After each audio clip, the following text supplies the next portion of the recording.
Jūs noteikti arī redzat tās pārmaiņas pacientā, kas ir pēc tam, kad, piemēram, pacienti var atgūt savas krūtis. Kas ir tas, ko jūs varbūt kā ārsts redzat cilvēkos?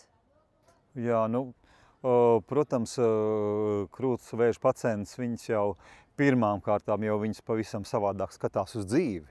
Un viņas jau pirmām kārtām novērtē to, ka viņas ir saņēmušas ārstēšanu un ka viņas ir, ka tie ārstēšana ir bijusi efektīva, vai ne?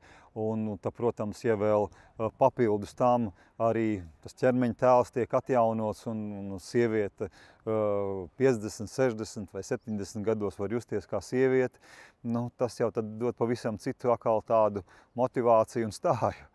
Šeit mēs arī varam redzēt to, cik ļoti ir gājusi uz priekšu medicīna šobrīd, ka sieviete principā var pamosties, ka viņai vairs nav jāpamožās bez krūtis, vai ne? Tieši tā. Pirmām kārtām jau 60% gadījumu mums tā krūts amputācija nav nepieciešama, mēs krūti varam saudzēt, un tad no tiem atlikušiem 40% lielākajā daļā gadījumu mēs varam piedāvāt tūlītējo rekonstrukciju. Un jāsaka, tie gadījumi, ka mēs sakam, pēc medicīniskām indikācijām, šeit nebūtu labi uzreiz taisīt rekonstrukciju, bet vienkārši vajadzētu to krūti noamputēt, nostarot to nepieciešamo zonu, un tad varbūt jūs pēc gada varētu to rekonstrukciju saņemt.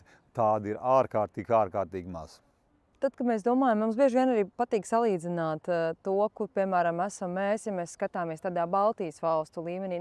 Kā jūs sacītu tajā attīstībā, iespējās, tehnoloģijās, speciālistu iespējās, kur mēs šobrīd esam Baltijas valstu līmenī? Es domāju, tas ir vairāk tādu mazu detaļu līmenī, bet lielajās lietās neesmu no kolēģiem Igaunijā un Lietuvā, ik pa brīžam mēs tāpat tiekamies, dzirdējis, ka kaut kas būtu tāds, kur viņi būtu mums būtiski priekšā. Es domāju, ka nē. Mums arī jauni kolēģi, docenti Jelena Maksimenko kopā ar plastikas ķirurgiem tādu jaunu krūtsgalu jušanas atjaunošanas metodi pavisam nesen pagājušajā nedēļā nopublicēja. Un tas ir kaut kas tāds, es domāju, kur daudz Eiropas centra ar skaudību varētu skatīties, ka kaut kādas tādas varbūt inovācijas pie viņiem notikt. Vēzis var skart arī gados jaunus cilvēkus, un lai varbūt arī mudinātu sievietes, arī vīriešus pievērst šim uzmanību, kas būtu tas, ko jūs arī gribētu sacīt šobrīd, tojoties oktobrim, kas ir krūts veselības mēnesis visām sievietēm, vīriešiem un visām ģimenēm? Tad numur viens, ka tas no tiem trīniekiem būtu, ka sievietei reiz mēnesī ir šīs savas krūts jāpārbauda, un ja tur pēc mēneša reizēm tas bumbulis ir atklāts, tad ir jātiek skaidrībā, kas tas tāds ir.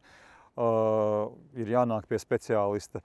Otra lieta, ka ja sievietei ģimenē ir kaut viens krūts vēža gadījums gados jaunai vai kaut viens olnīca vēža gadījums, uzreiz jālūdz savam ginekologam un uztais šo ģenētisko testu, lai savu pārmantoto risku precizētu. Un trešā lieta, ka no 40 gadu vecuma ir jāiet reiz gadā uz šo mamogrāfiju, pirms vēl vēstules ir sākušas uzaicinājumi nākt.